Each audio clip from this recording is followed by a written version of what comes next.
All right, so welcome back to another driveway. Today we're going to be taking a look at the rear end and seeing what we can do with that today. So, just like the transmission, it's going to be another cut to fit.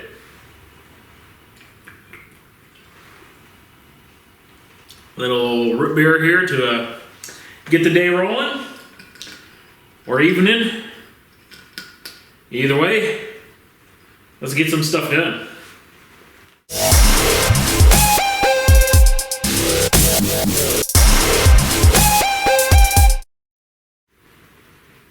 Alright, like I've shown off a little bit before, here's our new differential.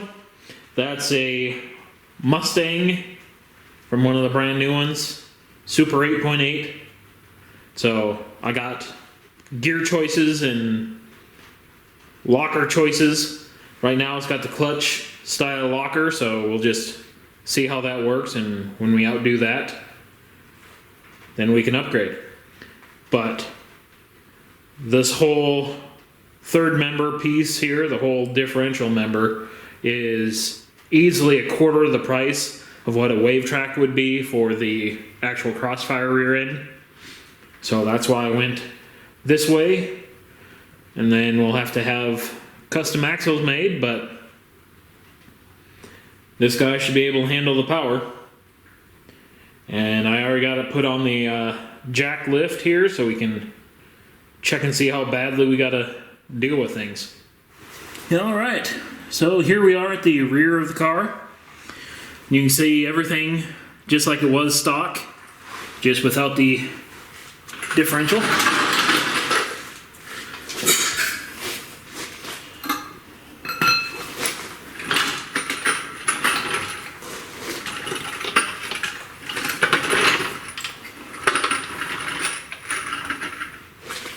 And we can just slide this one into place just to mock it up. I already know it's going to be longer, but I just kind of want to see how everything looks in there.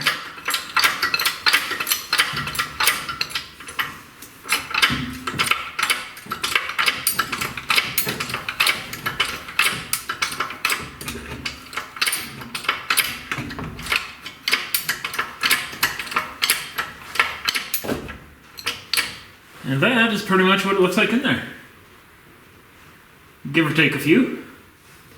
We're going to have to at least cut out this area in here.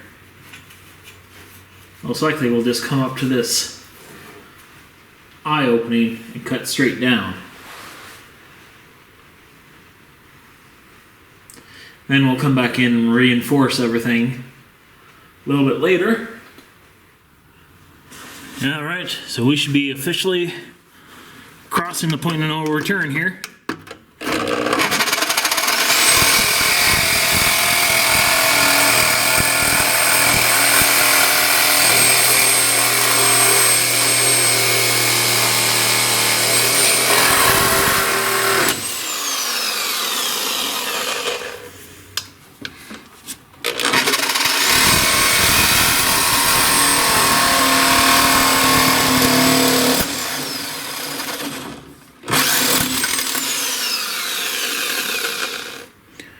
Alright, so we kind of got it mocked up in here, and it's kind of working, but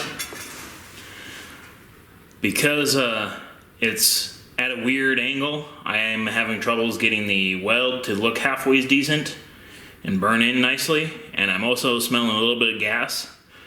So I'm going to drop the cross member and drop the whole rear end cage out, so I can finish this operation outside of the car.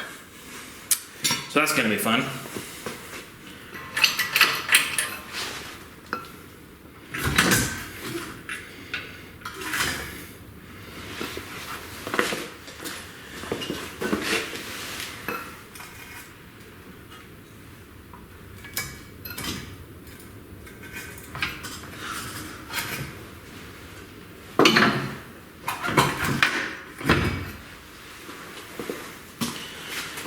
Alright, let's just pick it up off the floor.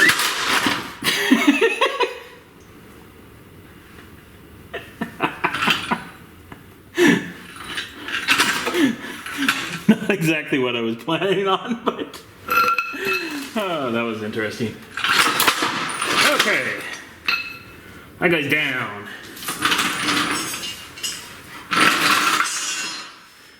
Now we got to drag the pig out and get working. All right, so out here, definitely was able to get a good burn on it.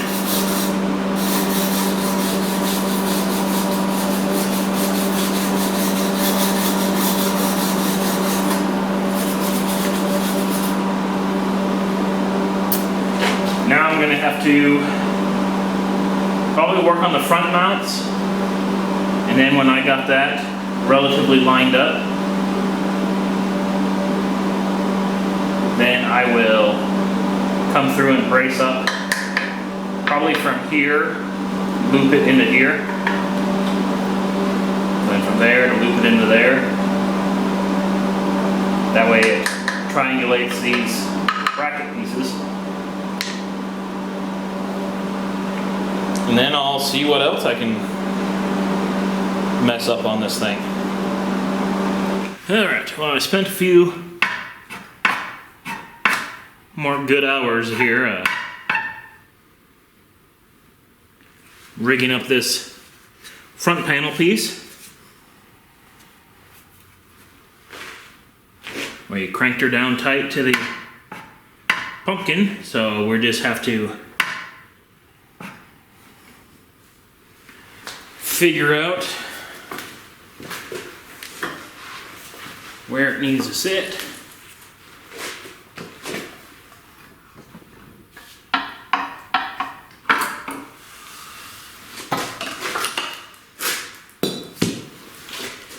We can get the axles in and out.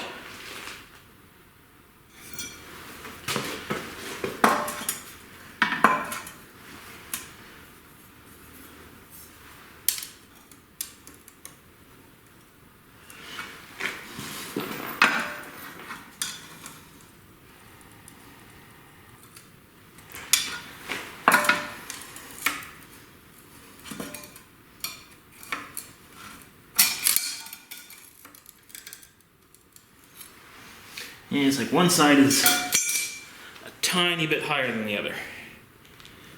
So,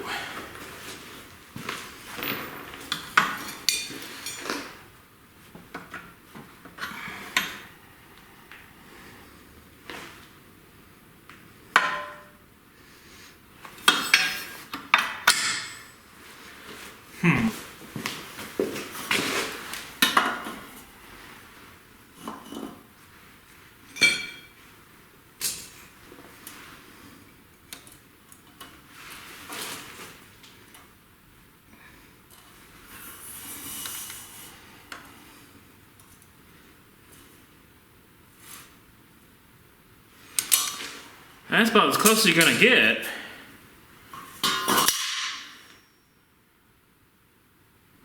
Shoot. Yeah, let's see if I can. About there.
And once this thing cools off and it solidifies in this location, I'll zip off the differential, drop it down, and weld the backside of it.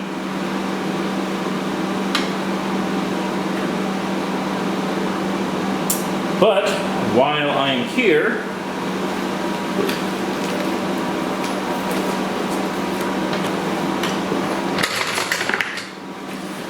it's like I cut the holes in this plate a little bit on the big side, so I had that little bit of adjustment.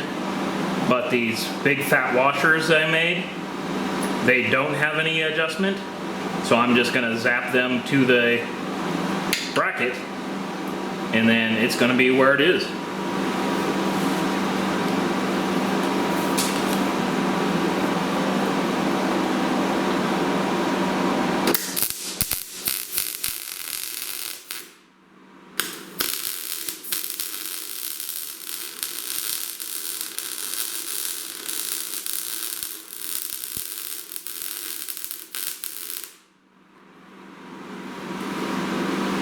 Alright, so this is the second half of that front bracket.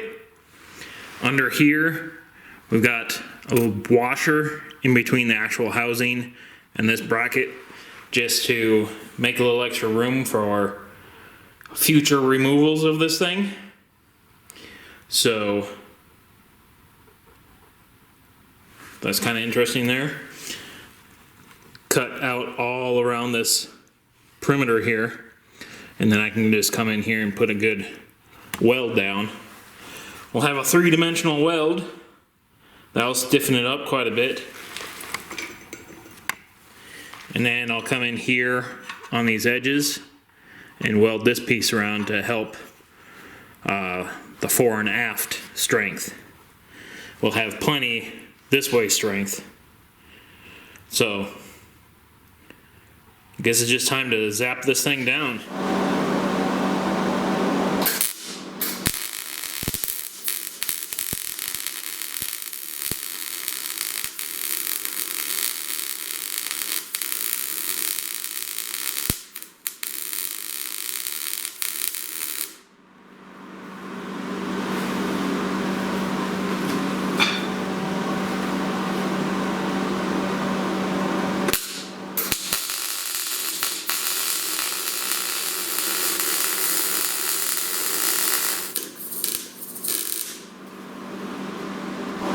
Whoo boy!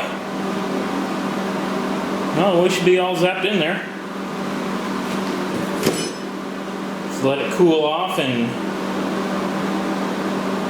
get used to its place, and then I'll have to pull the whole differential back out and finish weld.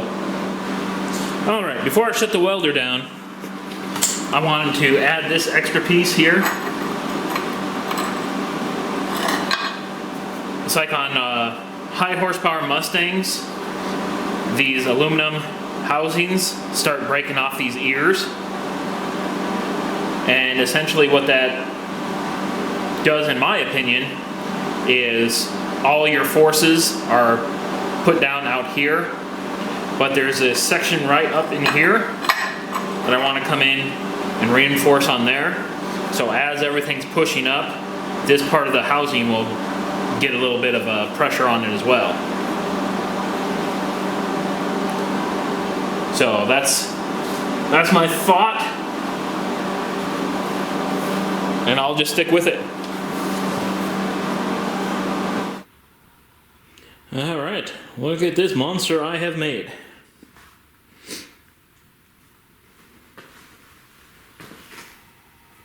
Definitely not exactly what you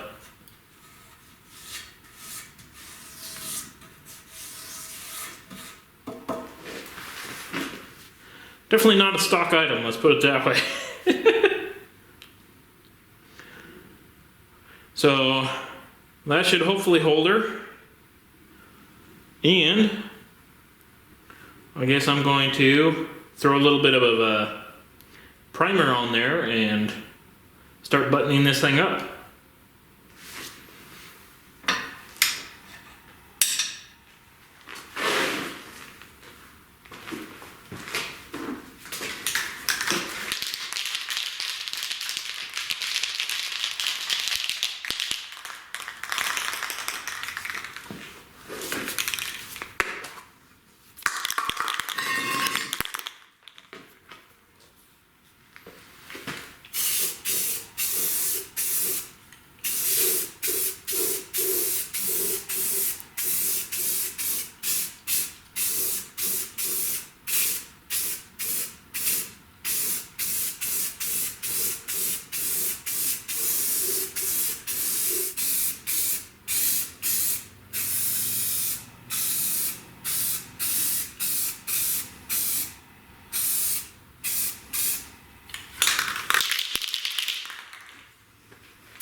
a little bit of black sprayed everywhere and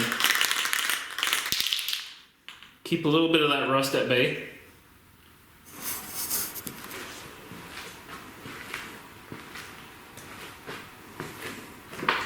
Alright, well that's kind of that. We got that all braced up in there. Kind of hard to see back here, but it's there. All bolted in. And I don't think she's going to be going anywhere anytime soon. So yeah, well, that's going to be good enough for today. Alright, so this is going to have to do it for this time. I'm kind of out of time to do stuff, so I need to get rolling out for another video here. So next time we'll probably see if we can tackle some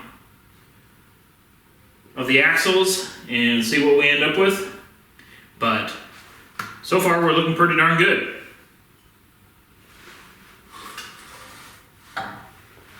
So yeah. Well, thanks for watching. This is how you put a Mustang rear end into a Crossfire.